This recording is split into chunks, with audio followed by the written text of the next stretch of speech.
Hey, hey, hey. So, I would like to talk about something that is very, very important: liberty. I have seen our basic rights attacked by the left, by the right, Republicans and Democrats, both major political parties in the United States, as well as major corporations and foreign entities, have all attacked our basic constitutional rights. The secular and the religious alike are coming after our rights. Now, civics, government, they're not taught in school. And if they are touched upon, it's not nearly enough. Which is why I would like to discuss the Constitution of the United States of America. Now, I'm not going to be giving strong opinions on what our rights are. I just want to read the facts. I'm going to keep it very, very simple. Now, I realize there are always going to be debates and discussions to be had over how these rights apply to our society. And I welcome the discussions. I strongly encourage you to discuss it in the comment section. And I am also more than willing to jump on a live stream to talk about these with someone anytime. If there is anything I think we can all agree on, that's freedom is a good thing, and no one likes being told. You can't do that. Alright, so the first thing to go over is, of course, the Preamble. It's pretty straightforward. We, the people of the United States, in order to form a more perfect union, establish justice, ensure domestic tranquility, provide for the common defense, promote the general welfare, and secure the blessings of liberty to ourselves and our posterity, do ordain and establish this Constitution for the United States of America. Beautiful, poetic. But it actually means something. Now, it's simple and mostly understandable. I would like to point out a couple small things. Ensure domestic tranquility. Now, I am not saying we should or should not get involved in other nations' squabbles. I'm not saying that. The Constitution guarantees domestic tranquility to keep this country safe and these borders secure. No foreign invaders, no domestic terrorism, right? That's what the Constitution promises. Everything else, that's to be determined by Congress.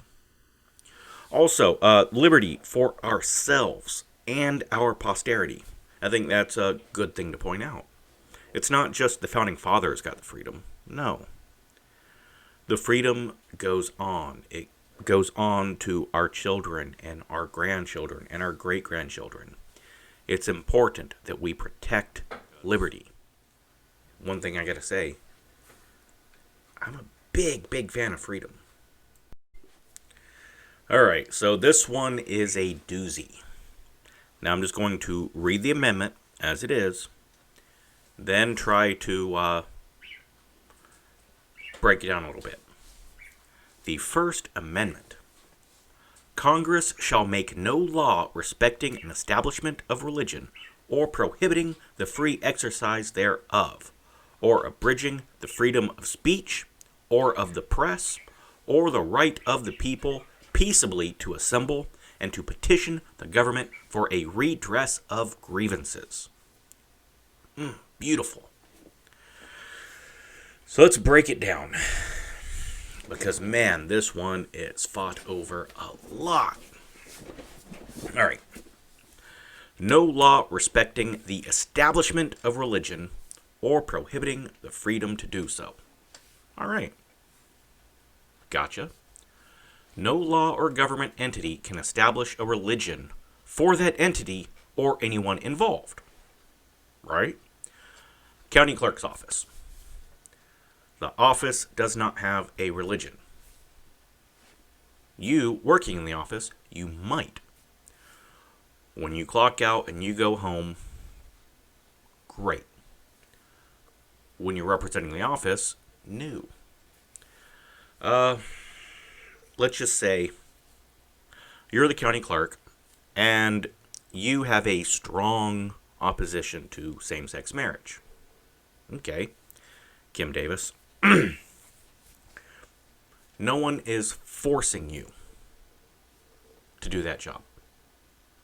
No one is forcing you to break your religion. If you feel as if you cannot do that job, resign. Quit.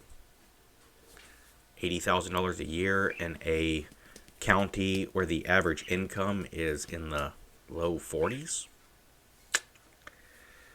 Alright. Just saying. Quit. I will not judge you. I would have nothing but respect for you if you go, hey, I can't do this. Religion doesn't allow it. I gotta step down. No shame. Good for you. Principles. There has been the argument made that this country is a Christian nation. We are based on Christianity. Nope. Sorry. Even John McCain said it. But it's not true. No, because it says in the First Amendment of the Constitution. Now, maybe the Founding Fathers, signing the Declaration of Independence, were like, yeah, we're going to make a great Episcopalian country. Maybe. Don't think so. But sure, maybe. When they sat down and did the Constitution, the very First Amendment was like, hey, by the way, government, no religion. Sorry, we're a secular government. Now this one gets a little bit hairy, but we're on to the freedom of the speech portion of the First Amendment. No law prohibiting or abridging the freedom of speech. Simple. Freedom of the press. Simple. It says freedom of the press, not media. Right? Freedom of speech and freedom of the printing press. Gotcha. So, I can say what I want to say. Panda, he can say what he wants to say. In fact, we can write it out, grind it out on the printing press, right? Publish these copies and distribute them. Government can't stop us. We have that freedom. Because when you look at Thomas Paine, all these amazing authors in the build-up to the Revolution, they were publishing these things that were very strong opinions about what freedoms we should have and how the king kind of sucks and how those taxes suck even more. So, yeah, you stand on a street corner all day and shout, but you get caught speaking or someone is standing on the street corner watching. Yeah. That's not the only way to get your ideas across. So, you write something. You can write something anonymously. Distribute it. Put it under people's doorstops. Right? It gets the ideas out. Government should not be able to crack down on you for sharing your ideas. That's why we have the freedom of the press. It does get confused as going, well, yeah, you can't stop CNN from... CNN is not the press. They're a media organization. Yes, they have the freedom of the press, just like Panda does. Forcing a store to sell what I print out. Not a freedom. Forcing someone to distribute my flyers. Not a freedom I have. Sorry. Now, let's say YouTube or Twitter go ahead and get 230 protection from the United States government, which basically allows them to work as a government entity where you cannot sue them under the explicit instructions that they will not be publishers, and they're simply platforms for us to use as the press. That's an entirely different subject, and that's a discussion to have, but not for this video. This is one that's come up recently. A lot of people been up in arms about it. Literally. The right of the people peaceably to assemble. That does not mean the right to protest. That means exactly what it says. Peacefully gathering. Does not matter why you're gathering. This idea that a protest has more protection under the First Amendment than a funeral is wrong. It's very, very much wrong. If we're peaceful, we can assemble. It says so. Right there in the Constitution. Now, am I saying you don't have the right to protest? No, that's actually covered in the very next thing. The right to petition the government for a redress of grievances. That's protesting. That's covered in the First Amendment. You can peaceably assemble for any reason you want. Protected. You can address the government with your grievances. And that's protected. You can do them both at the same time. You can do both of those at the same time while distributing out flyers that you printed up. And it's all protected. It's all the First Amendment. Just like petitions to, like, MyGov, or just writing one out the old school way. They used to do that, you know. And recalling elected officials. Yeah. These are all part of the First Amendment. It's not just, you have the right to protest. No, you have the right to gather. They can't stop you from gathering. They cannot stop you from gathering. They can't. They cannot stop you from protesting. They can't. As long as you are peaceful, whatever fucking gathering you feel like doing, it's covered. It's great that way. I think so. But with this latest health issue, there has been some real strong debates over, is this gathering protected? Is that gathering protected? The Constitution says, as long as it's peaceful, it's protected. Your opinions on that can vary. But First Amendment, it's pretty clear on that one. The First Amendment is a very, very important part of our Constitution. It gives us unique freedoms that most other countries do not have. It is extremely, extremely important to protect this. It is what allows the free exchange of ideas and ideals. Two different words, by the way.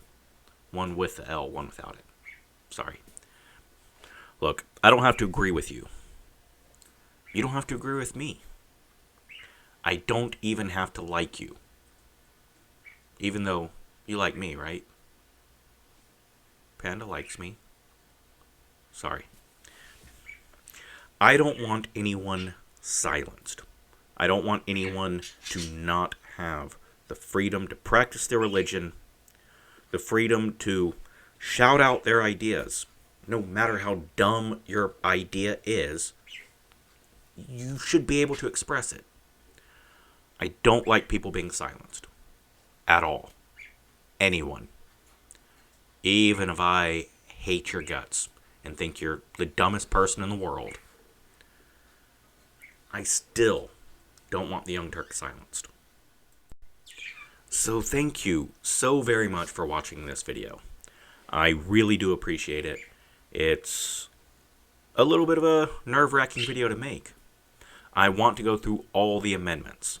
And since I don't want the video to be 4 hours long every time, the length of the video is going to determine how many amendments I get to. I may do 2 amendments in one video, or 3. May just cover the one amendment on its own. I strongly encourage you to comment. Even if it's just the same person who comments, "You're bald." Yes, I'm aware. Thank you for commenting those on my videos. You know, you could comment, "I have pretty eyes too," because I do. But hey, it's all good. I really do want people to discuss these amendments. I think it's important that we know what our rights are. And I don't care what someone's opinion is. I want them to have freedom, just like me, and just like you. Anyways, thank you so much, and have a great day.